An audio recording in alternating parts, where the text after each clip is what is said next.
চোখের উপর কলম দিয়ে আঁচড় দিলে তোমার প্রিয়কে আঘাত লাগে।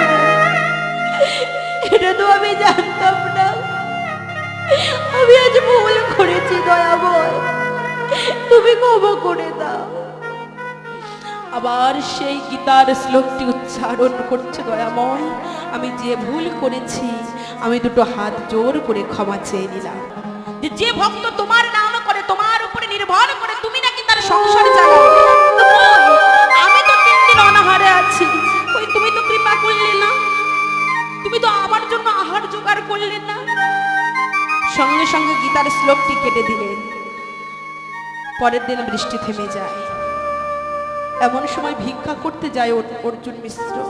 যে গৃহে যায় তারা দূর করে তাড়িয়ে দেয়, কারণ 3 দিন ভোর বৃষ্টি হয়েছে, সবার সংসার অগোছালো হয়ে পড়ে আছে, সবাই সংসার গুছাচ্ছে। তখন কি আর ভিক্ষা চাইলে ভিক্ষা দেয় গো বাবা? কেউ ভিক্ষা দিতে চাইছে না। এমন সময় অর্জুন মিশ্র পথের মাঝে বসে একা একা কাঁদছে। ঠিক এমন সময় 2 জন বালক, একজনার শ্রীঅঙ্গ কৃষ্ণবরণ আর আরেকজনার শ্বেত বরণ, 2 জন বালক পূজার থালা মাথায় করে নিয়ে আসছে। কোথায় না অর্জুন মিশ্রের বাড়িতে। থালা ভরা প্রসাদ মাথায় করে নিয়ে আসছে অর্জুন মিশ্রের গৃহেতে। এসে অর্জুন মিশ্রের স্ত্রীকে ডাকছে, মা মা তুমি গৃহের মধ্যে আছো? অর্জুন মিশ্রের স্ত্রী বাইরে এসে দেখছে 2 জন বালক মাথায় কিনা পূজার থালা। হ্যাঁ রে বাবা, তোরা কারা? কোথা থেকে আসছি? মা তুমি আমাদেরকে চিনবে না, আমরা এই পাশের গ্রামে থাকি। আসলে আমরা সবাই খেলছিলাম না, আর বাবা ঠাকুরন বলল যে এই প্রসাদগুলো তোর মায়ের কাছে দিয়ে আয়, মা গৃহে আছে, তাই আমি তোমাকে দিতে এসেছি প্রসাদটা। ও মা, প্রসাদটা যখন নামিয়ে নিয়েছে, এমন সময় ওই 2টি বালক অর্জুন মিশ্রের স্ত্রীর কাছে গিয়ে বলছে, মা তোমাকে একটা কথা বলবো। বল না বাবা, কি বলবি তোরা? মা তুমি জানো, আমরা যখন সবাই খেলছিলাম না, আমরা সবাই খেলায় বিভোর হয়েছিলাম, তখন বাবা ঠাকুরন আমার এই দাদা, আমরা 2 জন খেলা করছিলাম, আমাদেরকে গিয়ে বলছে এই প্রসাদটা নিয়ে তোমার মা ঠাকুরনের কাছে দিয়ে এসো। কিন্তু তুমি বলো তো মা, আমরা ছোট্ট ছোট্ট বালক, আমরা খেলায় বিভোর হয়েছিলাম, আমরা আসতে চাইনি বলে বাবা ঠাকুরন কি করেছে জানো? কি করেছে রে বাবা? দেখবে তুমি কি করেছে। সঙ্গে সঙ্গে এই ভগবানের গলবস্ত্রটা সরিয়ে দেখাচ্ছে, মা দেখো কি করেছে। বাবা আমাদের কত প্রহার করেছে, আমরা আসতে চাইনি। তুমি তাকিয়ে দেখো মা, কত প্রহার করেছে। অর্জুন মিশ্রের স্ত্রী সর্বঙ্গে হাত দিচ্ছে। হ্যাঁ রে বাবা, কোথায় প্রহার করেছে? দেখো না মা, এইখানে প্রহার করেছে। মা আমার সর্বঙ্গে হাত দিচ্ছে, আর বালক 2টি বলছে, মা আমরা বুঝে উঠতে পারিনি যে বাবা ঠাকুর আমাদের এত প্রহার করবে। জানো মা, প্রথমে তো আমরা আসতেই চাইনি, কিন্তু বাবা ঠাকুর এতটাই প্রহার করলো, আমরা আসতে বাধ্য হলাম। অর্জুন মিশ্রের স্ত্রী বলছে, যে মানুষটাকে নিয়ে আমি এতদিন সংসার করলাম, এত কঠিন মানুষ, যে 2টি বালক প্রসাদ নিয়ে আসতে চাইনি বলে তাদের এমন কোনে প্রহার করেছে, তার মনে কি একটু দয়া মায়া নেই? তার মনে কি একটু স্নেহ মমতা নেই? এমন করে 2টি সোনার বালককে প্রহার করেছে। অর্জুন মিশ্রের স্ত্রী কোলে বসিয়ে সর্বঙ্গে হাত বুলে দিচ্ছে, বাবা ব্যথা পাসনি তো? মায়ের ভালোবাসা পেয়ে ভগবান বলছে, মা তুমি যেমন করে আজ ভালোবাসলে, যেমন করে আদর করেছো, আমাদের কি আর ব্যথা থাকতে পারে গো? সব ব্যথা মুছে গেছে। ভগবান তার স্ত্রী মুখে বলছে, হে জীব, তোমরা পিতামাতাকে ভালোবাসো, আমাকে ডাকার প্রয়োজন নেই। যদি পিতামাতাকে ডাকো, পিতামাতাকে যদি ভজো, আমাকে আর ডাকতে লাগে না। তার প্রমাণ কি? মহারাষ্ট্রে ভগবান তার প্রমাণটা রেখে দিয়ে গেছে। কারণ মহারাষ্ট্র যদি আপনারা কেউ ঘুরতে যান নিশ্চয়ই দেখেছেন। একটু বলি তার কথা। ভগবান মদন মোহন মন্দিরে মদন মোহন হয়ে বিরাজ করছে। সেই মহারাষ্ট্রে পান্ডারপুর বলে একটি গ্রাম আছে, সেই গ্রামে মধু বলে একজন ভক্ত থাকতো। মধু পিতামাতাকে এতটাই ভালোবাসতো যে পিতামাতা ছাড়া তিনি ভগবানের পর্যন্ত সেবা দিতেন না। পিতামাতার সদা সর্বদাই তার মন লিপ্ত করে থাকতো তার শ্রীচরণে। এমন সময় সেই মদন মোহন মন্দির থেকে ভগবানেরও একদিন স্বাদ জেগে গেল যে মধুর হাতে সেবা নেবে। তাই ভগবান কি করেছে না, মন্দির পরিত্যাগ করে সেই মধুর ছোট্ট কুটিরের সম্মুখে এসে মধুকে ডাকছে, মধুরে ও মধু। মধু বলছে, কে? আমি। একবার বাইরে এসে দেখো, আমি মদন মোহন গো। মদন মোহন? সে আবার কে গো? আরে তুমি বাইরে এসো না। এমন কথা শুনে মধু বলছে, শোনো, আমার এখন যাওয়ার সময় নেই। দেখেছেন বাবা, ভক্ত কাকে বলে? ভগবান নিজে এসেছে ভক্তের দ্বারে, আর ভক্ত বলছে আমার এখন যাওয়ার সময় নেই। বলছে, তুমি কি করছো গো যে আমার কাছে আসার সময় নেই? বলে, আমি এখন আমার পিতামাতার চরণ সেবা করছি। তারা সবাই সেবা করেছে তো, তা আমি তাদের চরণ সেবা করে তাদের নিদ্রায় দিতে চলেছি। এমন সময় ভগবান বলছে, ও মধু, একটু বাইরে এসো না গো। বাইরে এসেছি। কি হয়েছে বলো? আমি সেই যে মদন মোহন মন্দিরের মদন মোহন গো। হ্যাঁ বলো। ও মধু, তুমি যেমন করে তোমার পিতামাতাকে ভালোবাসতো, স্নেহ করছো, আমাকে একটু ভালোবাসবে। মধু ছুটে ঘরের মধ্যে চলে গেছে, গিয়ে একটা ছোট্ট পিঁড়ি এনেছে। পিঁড়ি মানে বোঝেন, যেটা বসার বস্তু, যার উপরে বসে মানুষ। সেই লোহার পিঁড়িটি এনে বলছে, বৈঠালো। মহারাষ্ট্রের ভাষা মানে তুমি বসো, বৈঠাল, তুমি বসো। ভগবান বসে আছে। এমন সময় ভগবানকে উদ্দেশ্য করে বলছে, শোনো, এখন আমি আমার পিতামাতার ভজন সাধন করছি। যেদিন পিতামাতার ভজন সাধন শেষ হয়ে যাবে, তারপরে আমি কিন্তু তোমায় সেবা দেবো। তুমি যদি ততদিন বসে থাকতে পারো তাহলে বসে থাকো, তা না হলে তুমি চলে যাও। দেখেছে ভক্ত কাকে বলে? আর আমার কাঙালের ঠাকুর সেই মধুর হাতে সেবা পাওয়ার জন্য আজও বসে আছে। সেই যেখানে বসেছিল সেই জায়গাটার নাম হলো বৈঠালজি। আবার সেই বৈঠালজির মন্দির তৈরি করে দেয়।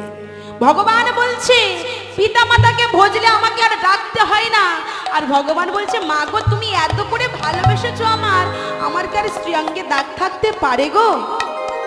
কি করলেন ভগবান? আমার গৃহে চলে গেলেন। ঠিক এমন সময় অর্জুন মিশ্র ঘরে এসেছে। এসে বলছে, শুনছো কোথায় তুমি? জানো তো আজ আমি না কিছুই ভিক্ষা পেলাম না। অর্জুন মিশ্রের স্ত্রী ক্রোধান্বিত হয়ে বাইরে এসেছে। দাঁড়াও দাঁড়াও, তুমি কি করেছো?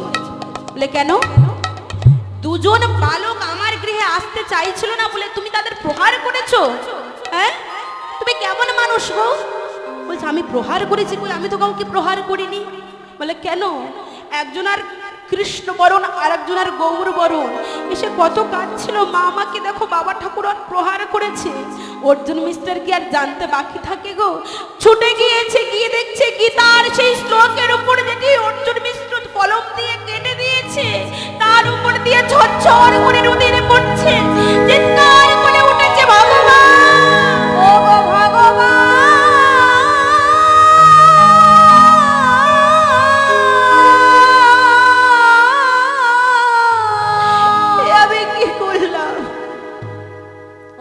দয়া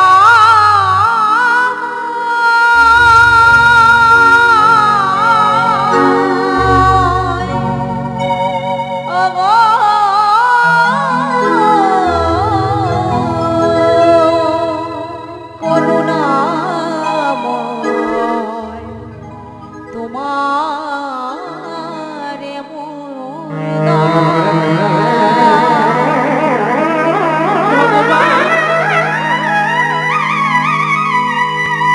আমি তো জানতাম না যে গীতার শ্লোকের উপর কলম দিয়ে আঁচড় দিলে তোমার শ্রীঅঙ্গে আঘাত লাগে। এটা তো আমি জানতাম না। আমি আজ ভুল করেছি দয়াময়, তুমি ক্ষমা করে দাও। আবার সেই গীতার শ্লোকটি উচ্চারণ করছে দয়াময়, আমি যে ভুল করেছি আমি দুটো হাত জোর করে ক্ষমা চেয়ে নিলাম। তাহলে মায়েরা গীতা পাঠ করবেন, আমার ভগবান তাহাতে সন্তুষ্ট থাকবে। এমন সময় শ্রীমতী রাধারানী আমার বলছে, সখীরে একবার কি দেখ না আমার প্রাণ গোবিন্দ কেমন আছে। এই কথা শুনে পড়েছে না গোবিন্দ দর্শনে যাওয়ার জন্য প্রস্তুত হচ্ছে।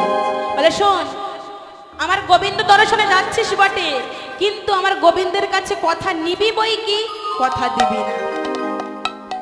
সখীরে শোন শোন, তাহলে তুই যে নারী আমিও নারী।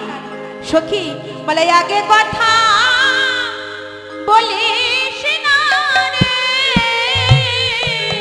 আগে কথা বলিস না রে, আগে কথা সখীরে বলিস না রে, ওই আগে কথা বলিস না রে। তুইও না রে আমিও না রে, আগে আগে কথা বলিস না রে, তুইও না রে আমিও না রে, আগে কথা বলিস না রে। ও মায়েরা, কথার মধ্যে ডুব দিতে হবে। কি বলছে যেন আগে কথা বলিস না, তুইও নারী আমিও নারী। হরে কৃষ্ণ হরি বলে কি বলতে চাইছে, তুইও নারী আমিও নারী। তুলসী তুইও নারী, তুই অর্থাৎ তুলসীকে বোঝাচ্ছে যে তুলসী তুই হচ্ছে নারী, তুই মেয়ে আমিও মেয়ে, তুইও নারী আমিও নারী। বলে আগে কথা বলিস না রে, আগে কথা বলিস না রে, তুইও নারী আমিও নারী, আগে কথা বলিস না রে। একটু কথার মধ্যে ডুব দিন বাবা। তুইও নারী আমিও নারী, তুই মেয়ে আমিও মেয়ে। আবার বলছে তুই ও নারী, তুই ও নারী আমিও ও নারী, তুই যার আমিও তার। তাই কৃপা করে তুই আগে কথা বলিস। যখন এমন কথা বলেছে, বলে কথা নিবি বই কি কথা দিবি না, যা যা তুলসী চলে যা। তাই তুলসী আমার চলেছে আনন্দিত মনে।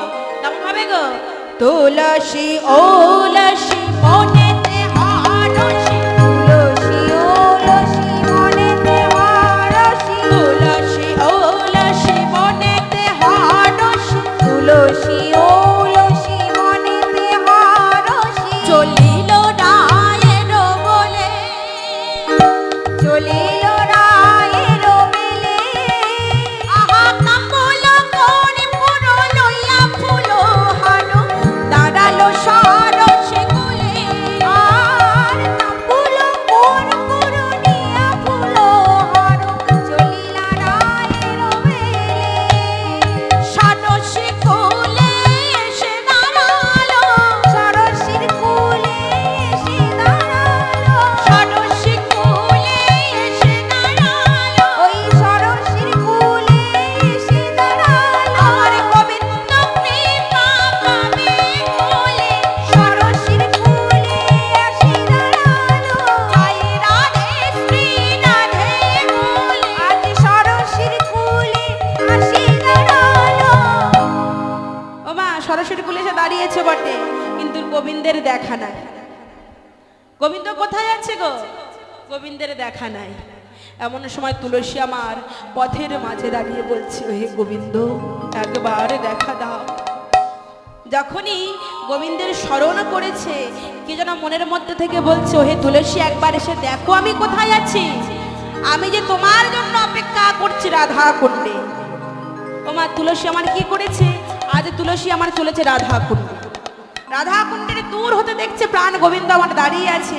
এমন সময় রাধারানী যে বলে দিয়েছে কথা নিবি বই কি দিবি না, তাই কি করেছে, ওই রুনু ঝুনু শব্দ করতে করতে চলেছে।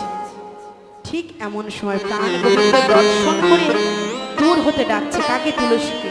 তুলসী, আরে ও তুলসী, এই আমার কাছে এসো, কাছে এসো। ভগবান আমার তুলসীকে ডেকেই তিনটে প্রশ্ন করে ফেলেছে। কি প্রশ্ন গো? কেন শোভাগমন, কেন শোভাগমন, কেন শোভাগমন, কেন শোভাগমন, বনে কি বা প্রয়োজন, কেন শোভাগমন, এই বনে কি বা প্রয়োজন, কেন শোভাগমন, বনে কি বা প্রয়োজন, কেন শোভাগমন, এই বনে কি বা প্রয়োজন, আহা অসময়ে কেন স্মরণ, বনে কি বা প্রয়োজন, অসময়ে কেন স্মরণ, শ্রীহরি নাই গৌর কৃষ্ণ প্রেমানন্দে হরি বল, হরি বল। কি বা প্রয়োজন, এখন কি বা গমন, কেন শোভাগমন। তিনটে প্রশ্ন কি? কেন শোভা গমন, বনে কি বা প্রয়োজন, অসময়ে কেন স্মরণ। তিনটে প্রশ্ন করেই গোবিন্দ বিপদে পড়ে গেছে। তুলসী ক্রোধান্বিত হয়ে বলছে, তুমি জানো না আমি কেন এসেছি? হ্যাঁ, তুমি জানো না? আর তুমি যে বলছো আমি তোমাকে কেন স্মরণ করেছি, তুমি জানো না গোবিন্দ যে তুমি যদি না কোনো ভক্তকে স্মরণ করো, সেই ভক্ত কখনো তোমাকে স্মরণ করতে পারে না। তুমি আমাকে এখন বলছো আমি কেন স্মরণ করেছি, জানতে চাও তুমি? ও মা, এমন সময় গোবিন্দ মনে মনে ভাবছে আমার তুলসী ক্রোধান্বিত হয়ে আছে, তাকে শান্ত করতে হবে, তাই কাছে এনেছি। তুলসী গো, বলো না কেমন আছে সে, ভালো আছে তো? ও তুলসী, তুমি তো জানো না সে যে বিনোদিনী দিবস রজনী অন্তরে খেলায়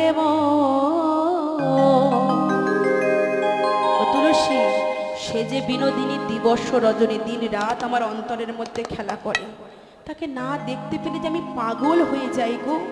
বলো না সে কোথায় আছে, কেমন আছে?